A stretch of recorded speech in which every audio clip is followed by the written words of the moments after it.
ketika pemerintah gitu sekarang mulai menginisiasi kendaraan listrik, yang mana dalam kondisi global pun kendaraan listrik itu juga sudah mulai di. Hai sahabat TCID, kalian sedang mendengarkan podcast Suara Akademia. Ngobrol seru isu terkini bareng akademisi. Presiden Republik Indonesia Pak Joko Widodo memberikan sebuah instruksi, lebih tepatnya adalah instruksi Presiden nomor 7 tahun 2022 untuk menggantikan mobil dinas dengan kendaraan listrik gitu. Ada kurang lebih 189.000 unit mobil dinas yang sekarang dipakai akan segera digantikan dengan mobil listrik. Sudah ditunjuk juga untuk penanggung jawabnya, again and again, Bapak Luhut Binsar Panjaitan akan menjadi penanggung jawab mengenai kebijakan ini, dan kita akan mencoba untuk ngulik sebenarnya kebijakan mobil dinas yang akan diganti dengan mobil listrik ini, seperti apakah akan menjadi kebijakan turunan lainnya bakal keluar, dan juga menjadikan ini adalah salah satu titik awal di mana Indonesia punya mimpi nol emisi di tahun 2060. Selamat datang di Suara Akademia, with me Muhammad Syarif as podcast producer, dan kali ini kita bakal ngobrol bareng sama Mas Zulfika Kusharsanto dari Badan Riset dan Inovasi Nasional. Halo Mas, apa kabar? Halo Mas Syarif, baik, alhamdulillah. Gimana dengan Mas Syarif? Alhamdulillah baik ya. Baik Semoga juga. selalu baik sih harapannya. Iya, selalu sehat semua. Amin, amin, amin. Mas Zulfika, ini kan Mm-mm. Pak Jokowi nih, kayaknya belum nyampe seminggu ya, itu ngeluarin instruksi gitu untuk menggantikan mobil dinas yang sudah ada menjadi mobil listrik. Ratusan ribu unit nih, Mas. Kaget Mm-mm. juga saya waktu baca berita ya, banyak banget nih. Ini kalau misalnya kita ngeliat background-nya, background-nya pemerintah untuk mengeluarkan instruksi ini apa sih, Mas? Kalau misalnya dari Mas Mm-mm. Zulfika sendiri yang tahu gitu.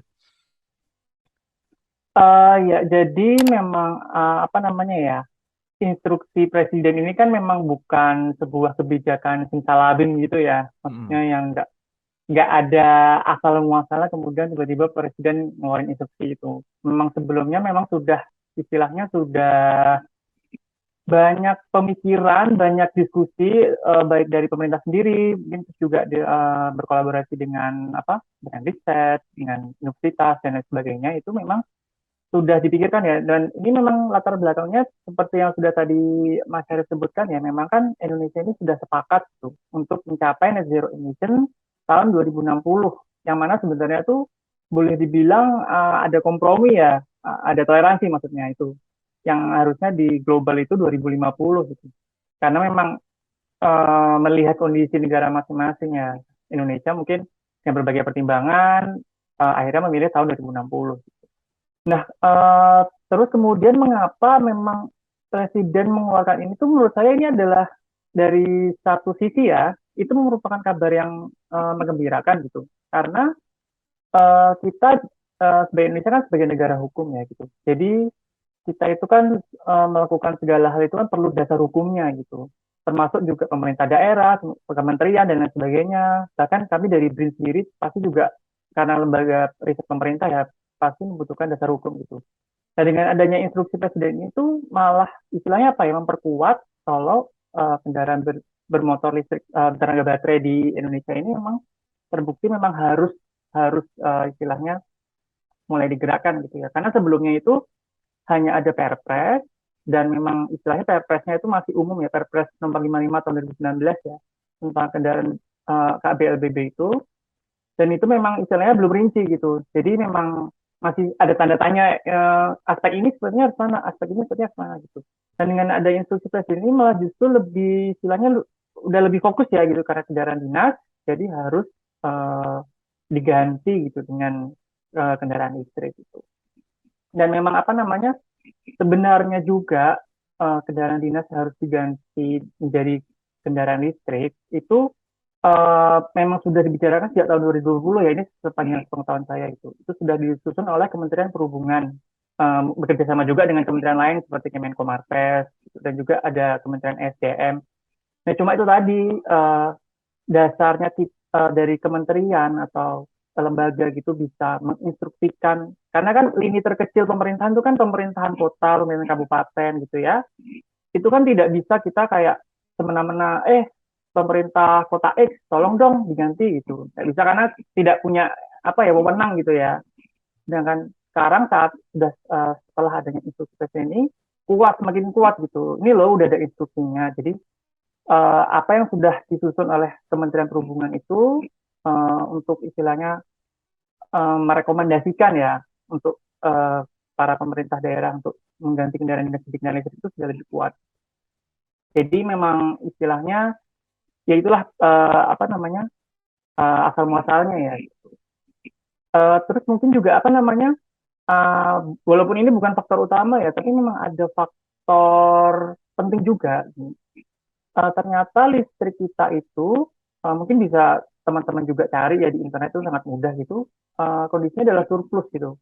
Stok listrik yang disediakan oleh PLN itu sekarang kondisinya surplus dan mungkin ya gimana ya, listrik itu kan sumber energi yang penting ya dan berharga gitu ya. Kalau misalnya surplus berarti kan tidak terpakai dan itu sangat sangat disayangkan gitu. Jadi salah satu strategi dari pemerintah selain meningkatkan tentu pemakaian rumah tangga gitu ya, mungkin ya dengan pemakaian di rumah, dengan ya kita tahu TV, kompor listrik dan sebagainya, pemanas gitu, tapi juga bisa juga digunakan dengan digunakan untuk kendaraan listrik gitu dengan pemakaian charging station dan lain sebagainya gitu. Jadi harapannya penggunaan listrik itu bisa meningkat gitu ya, sehingga surplusnya pun istilahnya tidak terbuang percuma.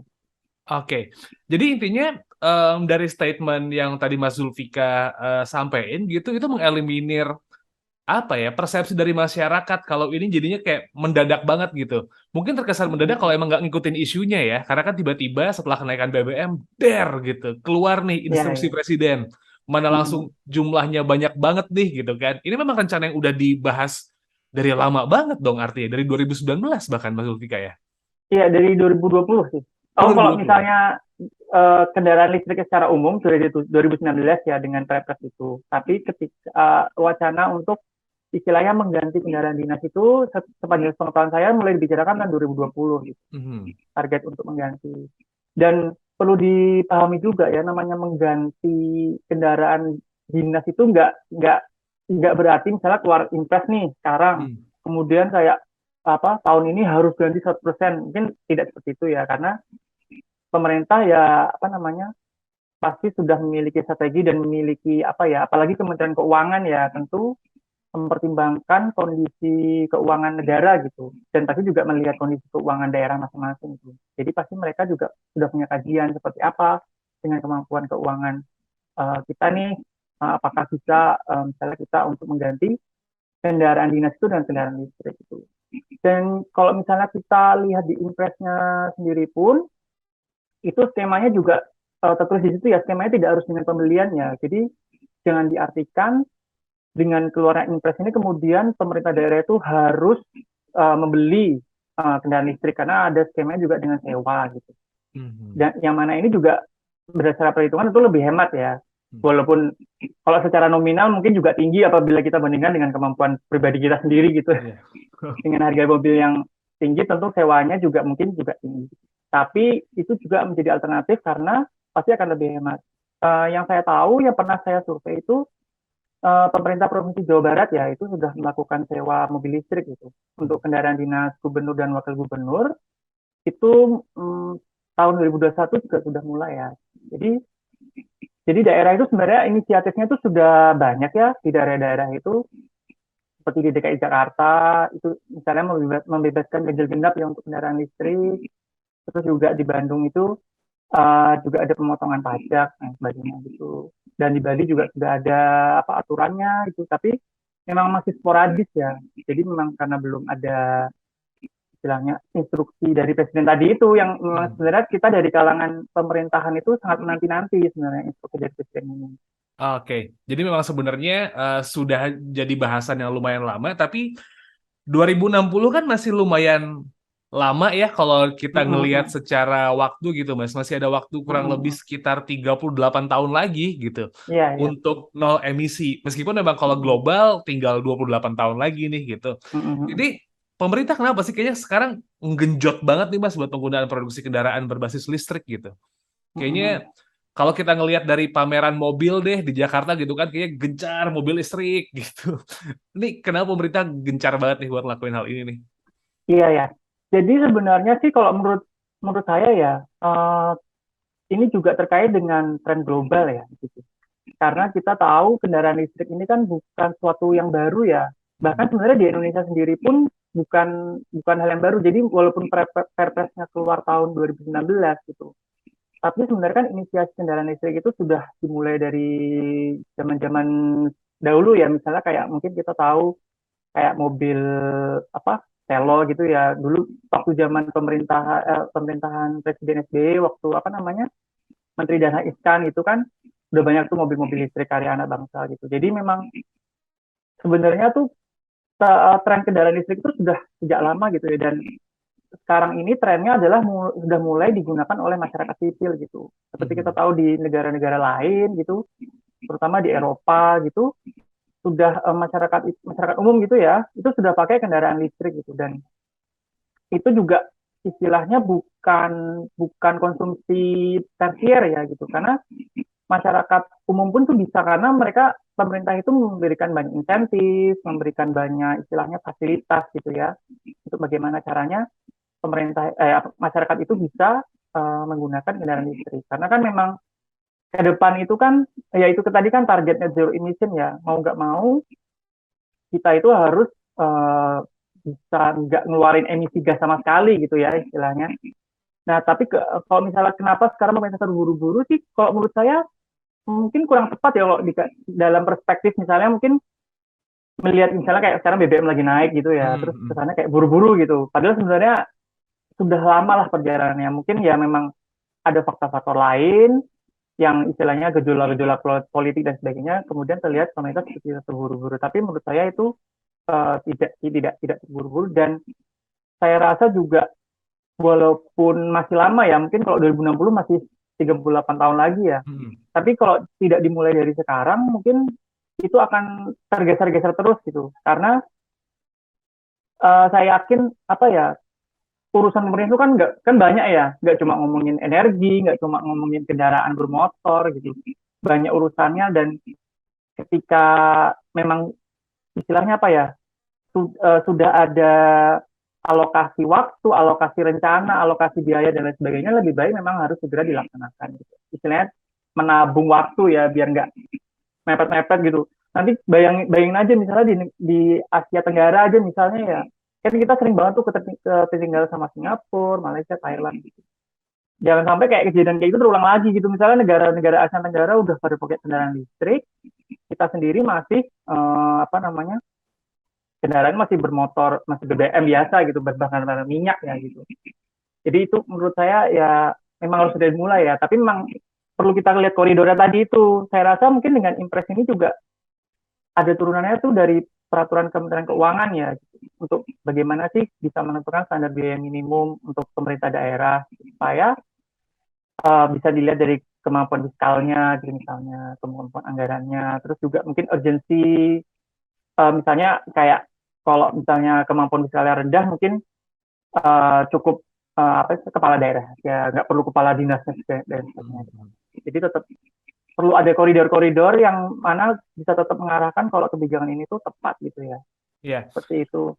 Kebijakan awalnya mungkin buat jadi kick off-nya nih Mas Zulfika, kan udah keluar nih ya Setuju, Impres setuju. tahun 7 2022 ini nih, gitu bahwa Mm-mm. penggantian mobil dinas diganti menggunakan kendaraan listrik gitu. Tapi untuk mencapai target nih yang sebenarnya udah kompromi 10 tahun ya.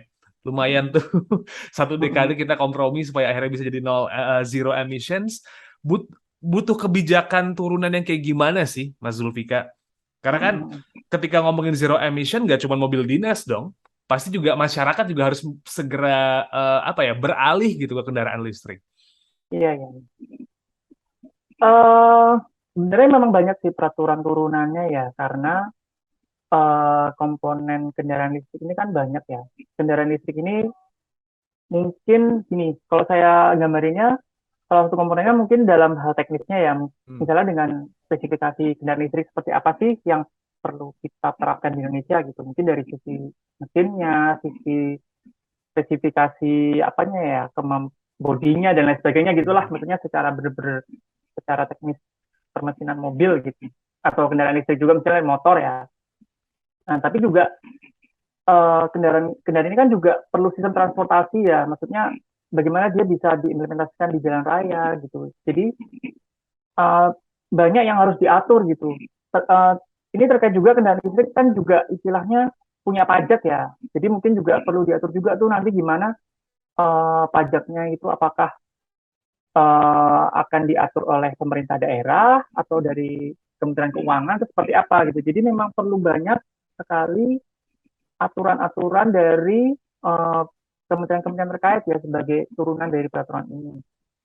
Mungkin supaya ini tadi ya supaya juga memberi kepastian hukum ya gitu. Jadi misalnya dengan Kemenperin gitu ya bisa mengeluarkan aturan terkait bagaimana sih spesifikasi kendaraan listrik yang standar gitu untuk diterapkan di Indonesia. Mungkin misalnya dengan ada tingkat kandungan dalam negerinya harus seperti apa gitu. Atau mungkin kalau misalnya impor itu spesifikasinya seperti apa gitu. Karena kalau misalnya tidak ada aturan seperti itu, nanti swasta jadi bingung juga gitu. Gimana sih ini pemerintah misalnya udah menyuruh cepat-cepat untuk konversi kendaraan listrik, transformasi kendaraan listrik, tapi kok tidak memberikan guidance gitu. Jadi menurut saya itu salah satunya itu mungkin terkait teknis dari Kemenperin ya. Terus juga mungkin dari sisi infrastrukturnya ya, seperti kan kendaraan listrik, kendaraan bermotor berbahan bakar minyak pun kan butuh SPBU tuh. Nah, kendaraan listrik itu pasti juga butuh juga ya stasiun pengisian. Dan ini harus diatur oleh Kementerian SDM gitu. Seperti apa sih spesifikasi dari charging station-nya? Apakah harus dibangun di titik seperti apa, spesifikasi seperti apa, terus juga siapa pengawasnya? Karena kalau tidak ada seperti itu, tentu akan istilahnya apa ya? Ada permainan pasar gitu ya istilahnya, maksudnya pasar jadi suka-suka gitu, misalnya harganya segini, terus juga dengan apa namanya spesifikasinya juga suka-suka gitu. Jadi memang harus diatur oleh kementerian terkait. Terus juga apa namanya, jika kita berkaca dari negara lain gitu ya, apa namanya, mereka itu bisa meningkat penggunaan kendaraan listriknya itu karena adanya ekosistem yang mendukung gitu. Jadi infrastrukturnya seperti misalnya yang paling penting itu tadi stasiun pengisiannya itu memang tersebar di mana-mana. Gitu. Itu juga apa namanya sudah ada kajian ilmiahnya ya. Jadi misalnya di Norwegia gitu, ternyata ketika dibangun suatu titik charging station itu ternyata selama periode 5 tahun itu penggunanya ternyata meningkat di sekitar charging station itu. Ini dalam kondisi memang ada apa namanya aturan-aturan atau insentif lain yang misalnya dengan pemotongan pajak dan lain sebagainya, tentu ya nggak yang cuma sekedar bangun terus kemudian masyarakat tiba-tiba istilahnya apa ya tiba-tiba pakai kendaraan listrik, itu nggak seperti itu gitu. Cuma ya itu tadi dengan insentif-insentif tersebut ternyata ketika dibangun charging station di satu titik itu ternyata mendorong atau istilahnya apa ya difusi teknologinya ke masyarakat sekitar itu menjadi sangat cepat ya dibanding dengan tidak adanya charging station. Karena sebenarnya kan kalau misalnya kita cas mobil listrik gitu kan sebenarnya bisa juga di rumah ya dengan apa namanya home charging gitu istilahnya. Cuma kan ketika apa namanya mungkin ngecas di rumah dengan ngecas di charging station umum gitu kan dari sisi aspek keamanan istilahnya kan kalau di umum kan ada yang mengawasi, ada yang istilahnya misalnya ada kendala bisa ada yang dihubungi. Kalau di rumah kan istilahnya mungkin tanggung jawab ditanggung masing-masing ya, walaupun pasti sudah melewati standar dan lain sebagainya gitu. Tapi kan tetap ada kondisi-kondisi yang perlu ditanggung sendiri gitu. Jadi maksudnya ketika ada pilihan charging station yang umum atau yang di rumah, tentu akan lebih aman dan lebih istilahnya lebih menarik gitu ya jika ada yang umum. Mungkin ya juga perlu ada insentif yang tadi itu insentif ya. Jadi ketika kendaraan listrik ini memang harganya kan masih cukup mahal ya. Misalnya kayak yang merek ternama aja itu saya rasa harganya sekitar 700 juta gitu sampai mungkin di atas itu. Dan yang terakhir itu yang pabrikan asal Cina itu itu mengeluarkan harga masih sekitar 200 juta gitu. Jadi memang perlu adanya insentif ya bagaimana caranya masyarakat itu bisa tertarik gitu membeli mobil listrik atau kendaraan listrik ya. Dan sebenarnya juga kendaraan listrik ini kan jangan dibatasi hanya mobil ya sebenarnya, karena kan juga ada motor listrik. Hmm. Saya rasa kalau motor listrik ini cukup bersaing ya. Jadi masyarakat itu sepertinya bisa nih istilahnya dimulai juga dengan sepeda motor listrik karena harganya cukup bersaing dengan sepeda motor yang konvensional yang berbahan minyak. Juga yang motor listrik ini juga pabrikannya dari Indonesia gitu ya, banyak banyak perusahaan-perusahaan yang istilahnya dari Indonesia sendiri gitu yang bisa memproduksi kendaraan listrik ini. Jadi tentunya akan lebih menguntungkan ya dari sisi entahlah sebutnya dari sisi nasionalisme, dari sisi ekonomis dan sebagainya. Gitu. Jadi memang memang sebenarnya cukup potensial ya kendaraan listrik ini untuk dikembangkan di Indonesia seperti itu. Iya, tapi artinya memang kalau kita ngelihat ngelihat persiapan yang harus dilakukan sama pemerintah dan juga pengambil kebijakan entah hari ini atau entah di masa mendatang gitu banyak banget tuh Mas Zulfika artinya. Iya betul. Oke. Nah, ngelihat masyarakat nih Mas, saya Mhm. pribadi sebagai pengguna kendaraan aja kadang-kadang pernah nyobain motor listriknya teman, kok berasa nggak naik motor ya karena hening banget, Iya betul betul. silent banget. Ada efek psikologis yang kena gitu, kayak ini kayak nggak naik motor nih, kayak naik apa namanya, kayak naik skuter gitu. Terus juga Hmm. ngelihat mungkin transportasi umum yang menggunakan listrik pun juga kayak masih aneh gitu kan. Kalau misalnya di Jakarta ngelihat Transjakarta yang pakai listrik, itu juga kok masih jarang ya kayaknya ya. Nah, dari masyarakat sendiri nih Mas, based on mungkin apa yang Mas Zulfika lihat gitu. Are we ready buat kebijakan ini atau sebenarnya kita justru sebenarnya memang masih butuh banyak edukasi nih Mas? Hmm. Ya sebenarnya kalau dari sisi kesiapan, mungkin kalau dalam hal menggunakan ya sebenarnya siap-siap saja sih karena secara prinsip itu tidak ada perbedaan yang signifikan ya. Maksudnya ya motor atau mobil ya bentuknya gitu-gitu aja gitu. Bis Betul. listrik juga bentuknya gitu-gitu aja gitu. Kayak istilahnya nggak yang kayak mungkin kalau kita lihat di film-film mungkin terlalu futuristik ya kalau misalnya Ya. kendaraan listrik gitu kayak bentuknya aneh gitu. Padahal Hmm. sebenarnya ya secara bentuk, secara operasional itu sebenarnya sama aja gitu. Mungkin yang membedakan kalau misalnya dari sisi tombol gitu ya mungkin beda ya gitu. Atau dari apa sisi perawatan gitu. Tapi yang saya dengar justru malah perawatan kendaraan listrik itu justru lebih murah dan lebih gampang ya istilahnya. Jadi menurut saya sebenarnya memang masyarakat itu sebenarnya udah siap, apalagi yang sudah mengerti kendaraan listrik itu seperti apa.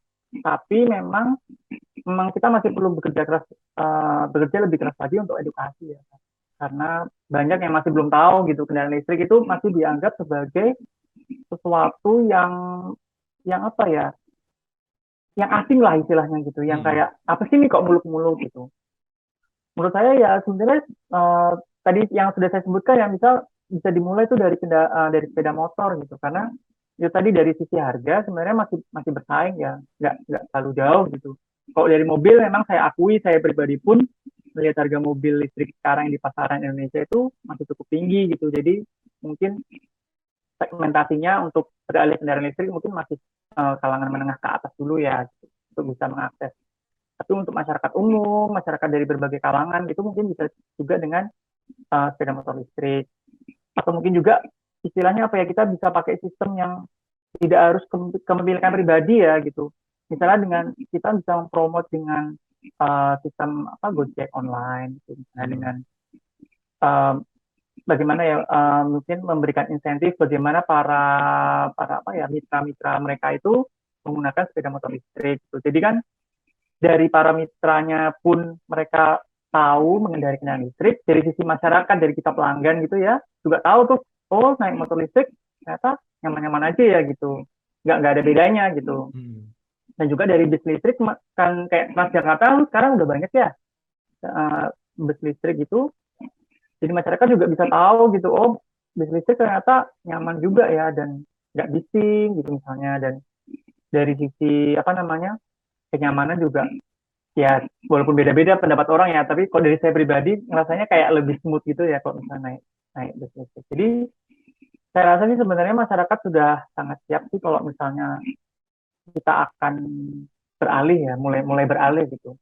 Tapi yang memang perlu kita garis bawahi ya, memang transformasi ini nggak instan gitu. Jadi jangan diartikan ketika kita sudah ketok palu, kita harus mulai nih pakai kendaraan listrik itu yang kayak istilahnya kayak ganti baju gitu, hari ini baju A, besok udah B, enggak. Jadi kita butuh proses gitu. Jadi memang ini ada proses yang bertahap. Jadi ya perlu ada waktu ya untuk masyarakat mulai terbiasa. Ya, jadi memang sepertinya sosialisasi, pembiasaan, apa ya, habis itu preparation soal infrastruktur yang dibutuhkan, kayaknya still long, long, long way Ya to go betul. ya Mas ya. Betul betul, apalagi juga dalam hal charging station ya perlu perlu ada apa ya, promosi juga gitu, maksudnya cara penggunaannya seperti apa gitu, mungkin dari para provider yang sekarang ada gitu bisa juga apa, mengedukasi masyarakat seperti apa penggunaannya gitu. Dari PLN sendiri pun juga sudah banyak yang membangun charging station gitu bekerjasama dengan apa, penyedia stasiun pengisian gitu ya. Itu juga mungkin perlu banyak dipromosikan karena kan gini, eh ketika tidak ada penjelasan gitu, istilahnya cuma dibangun aja ya, Mhm. tidak ada penjelasannya gitu, kayaknya jadi males gitu nggak sih? Jadi Ya, betul. jadi enggan gitu ya. Karena saya pribadi pun ini contoh lain nih, cuma analogi aja. Misalnya kan sekarang di apa, SPBU Pertamina gitu ya, Mhm. banyak yang pengisian mandiri itu ya, yang Ya, betul. nggak pakai operator gitu. Mhm. Pernah saya yang kayak bingung ini cara gunainnya gimana. Akhirnya saya nggak jadi ngisi di situ gitu. Ya. Maksudnya analoginya adalah ketika kita cuma membangun tapi tidak memberikan instruksi, tidak memberikan suatu yang memudahkan masyarakat untuk terbiasa gitu, untuk mereka jadi enggan gitu. Jadi itu yang perlu digarisbawahi oleh pemerintah, oleh siapapun lah yang berkolaborasi, oleh swasta, oleh provider dari stasiun pengisian dan lain-lain. Jadi menurut saya itu yang perlu di apa ya, garis bawahi. Iya. Nah, pertanyaan nih Mas, ini mungkin agak-agak impromptu nih.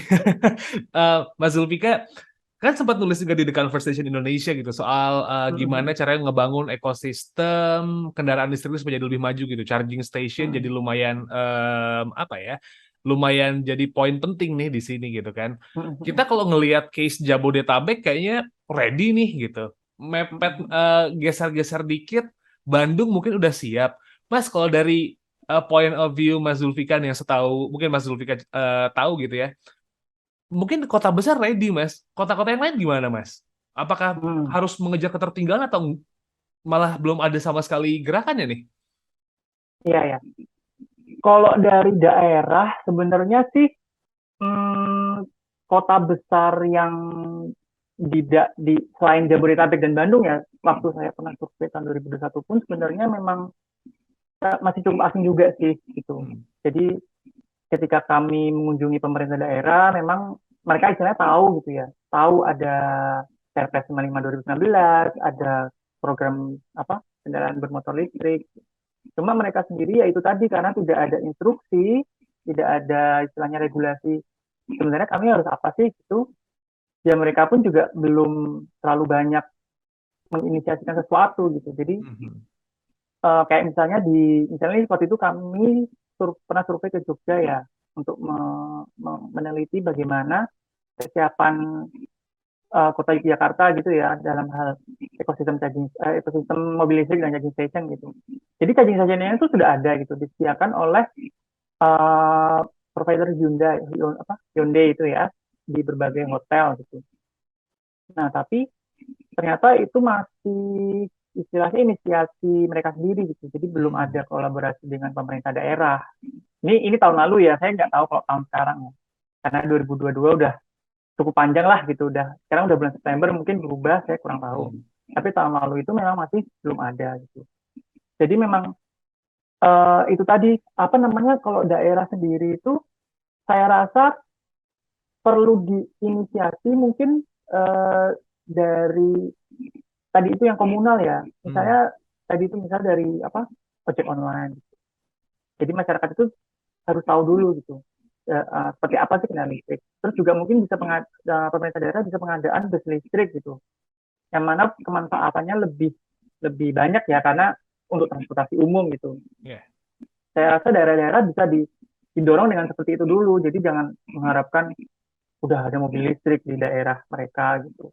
Itu tentu akan sangat membebani masyarakat ya istilahnya gitu. Yeah. Dan pemerintah pun juga pasti gimana ya? Pasti kan mereka menyediakan sesuatu yang mana dibutuhkan masyarakat ya. Kalau misalnya mereka membangun banyak charging station, tapi masyarakatnya sendiri belum tahu ya, belum sebenarnya emang ada yang mobil listrik istilahnya gitu. Emang kendaraan listrik ada ya, pasti istilahnya jadi apa ya, nggak match gitu ya antara supply dan demand gitu ya. Jadi ya itu tadi perlu didorong dengan sesuatu yang masih komunal dulu, jadi masyarakat tuh tahu. Seperti itu sih kalau untuk pendapat saya kalau di daerah ya. Jadi memang pemerintah masih membutuhkan banyak hal yang harus dilakukan ya Mas ya, selain mungkin mempersiapkan kebijakan-kebijakan yang terkait soal mobil listrik, habis itu juga mempersiapkan infrastruktur yang bisa nanti akhirnya dinikmati sama masyarakat yang menggunakan mobil listrik, dan juga tadi peraturan perpajakannya lah, spesifikasi mobil buat persyaratannya gimana. Jadi memang ya, PR-nya masih lumayan banyak, tapi ini menuju ke zero emission di tahun 2060. Still a lot of things to do, still a lot of things that to make, supaya akhirnya dia jadi lebih bijak lagi. So yeah, we'll see. Kira-kira pelaksanaannya seperti apa. Mas Zulfikar, kebijakan penggunaan mobil listrik sudah mulai terlihat kick-off-nya. Mungkin ada yang pengen disampaikan lagi kah, Mas? Ke Sobat TCID nih, mengenai kebijakan ini, apakah ada hal yang harus kita persiapkan juga as a society atau mungkin gimana, Mas? Mungkin yang perlu saya sampaikan gini ya, mungkin kita tidak bisa selalu pro dengan kebijakan pemerintah gitu. Pasti kita ada pro dan kontra gitu. Tapi ketika kita bisa lihat kebijakan itu bagaimana posisinya atau kondisinya dalam perspektif global gitu. Ketika pemerintah gitu sekarang mulai menginisiasi kendaraan listrik, yang mana dalam kondisi global pun kendaraan listrik itu juga sudah mulai digalakkan ya istilahnya, sudah mulai dipromosikan oleh banyak negara-negara, mungkin perlu kita dukung gitu. Jadi jangan kita harus selalu antipati gitu, karena misalnya tadi mungkin Mas Syarif sebutkan ada kebijakan kenaikan BBM gitu, terus kemudian pemerintah mungkin banyak berpikir pemerintah kesannya kayak wah langsung kendaraan listrik aja nih untuk mengatasi kelangkaan atau harga BBM yang mahal gitu. Jadi jangan selalu dikaitkan gitu dengan hal-hal yang misalnya menjadi kita antipati gitu. Jadi mungkin kadang ada kebijakan-kebijakan yang bisa kita dukung, bisa kita mungkin bantu gitu ya, bantu promosikan gitu. Apabila memang juga manfaatnya cukup besar dan cukup banyak untuk masyarakat luas ke depannya gitu. Jadi bisa kita bantu, dan bantunya pun juga sesuai kapasitas kita masing-masing. Yang mungkin dari saya pribadi dari lembaga riset itu ya bantunya mungkin dengan riset bagaimana sih sebenarnya kesiapan masyarakat gitu, terus kemudian bagaimana cara kita mempromosikan kepada masyarakat. Kalau dari sisi mungkin dari pihak-pihak kementerian mungkin ya itu tadi misalnya support dengan mengeluarkan peraturan-peraturan dari turunan Perpres dan juga Impres. Dari masyarakat sendiri pun bisa juga dengan mulai beralih ya.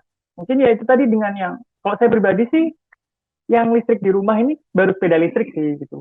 Mengikuti kemampuan finansial ya gitu. Jadi saya mulai mencoba memakai sepeda listrik, dan memang istilahnya sangat menyenangkan juga sih istilahnya, daripada punya sepeda motor berbahan bakar minyak itu, sepeda listrik bisa juga digunakan olahraga karena memang punya sepeda, tapi juga ketika kita ingin agak cepat sedikit gitu bisa juga menggunakan mesin yang mana menggunakan listrik gitu. Jadi nggak perlu beli bensin.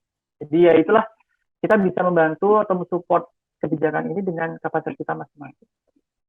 Ya, sebenarnya at the end of the road, kebijakan mengganti mobil listrik ini adalah menuju ke zero emission yang pada akhirnya juga baik buat kehidupan kita ya Mas ya, karena emisi juga berkurang gitu.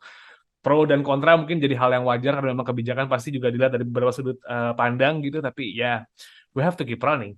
Oke, kalau begitu Sobat Isi ID sudah selesai buat Suara Akademia episode kali ini. Terima kasih Mas Zulfika buat informasinya Mas. It's such an honor for me. Sama-sama Mas Erik. Kita ketemu lagi Sobat Isi ID di episode-episode berikutnya. Buat tahu seluruh update dari The Conversation Indonesia, you can check our social media di @conversationidn. Itu ada di Instagram, ada di Twitter, ada di TikTok juga. And don't forget to check our website buat tahu berbagai macam berita dan juga point of view dari para akademisi dari section lingkungan, politik dan juga bisnis, pendidikan dan juga anak muda, politik, kesehatan, sains, we got everything di conversation.com/id. Saya Muhammad Syarif dari The Conversation Indonesia as podcast producer. Kita ketemu lagi di next episode. Wassalamualaikum. Hai sahabat ICID, kalian sedang mendengarkan podcast Suara Akademia. Ngobrol seru isu terkini bareng akademisi.